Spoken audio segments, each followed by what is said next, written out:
Ja, we zijn er al een flink aantal weken mee bezig. En ja, de dirigent wil ook de puntjes op de i.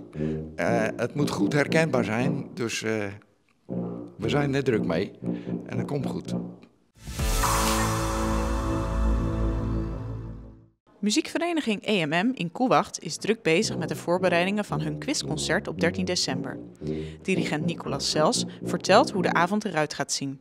Wel, we hebben heel veel korte stukjes muziek waar dat dan vragen over gaan worden gesteld. Dat gaat over inhoudelijke vragen van de muziek, maar ook soms een paar instinkers. Dus je moet altijd wel goed luisteren naar de stukjes die we spelen om de vragen goed te kunnen beantwoorden. We ronden elke ronde af met een groot stuk, met een volledig stuk, een soort compilatie. En daar kunnen we echt wel laten zien wat dat we gaan doen of wie dat we zijn. Dus dat zijn eigenlijk wel de uitkijkmomentjes die avond. Muzikant Ad Berghout is nu 4 jaar lid van de vereniging. Toen wij hier kwamen wonen was eigenlijk onze eerste gedachte van... we willen lid worden van een muziekvereniging. Doe dat dan op je eigen dorp.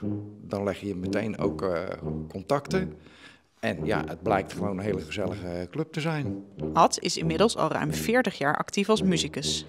Ik ben begonnen op mijn 10e op een althoorn. Dat is eigenlijk een hele kleine versie zeg maar, van dit instrument.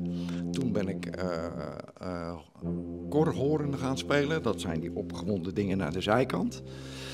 Toen een aantal jaren bariton en daarna ben ik overgestapt op de bas. En dat is ja, eigenlijk wel mijn lievelings.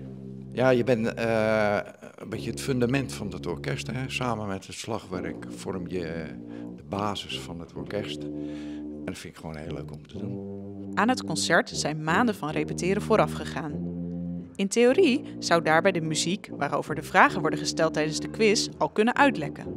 Toch heeft de dirigent er alle vertrouwen in dat dat goed gaat. Nee, ik denk dat het vanzelfsprekend is. De muzikanten zijn daar ook heel confidentieel in. Wij kennen de vragen. Ik denk dat ik zelfs niet alle vragen ken. Dus dat wordt dus goed geheim gehouden door de organisatoren, dat zeker wel.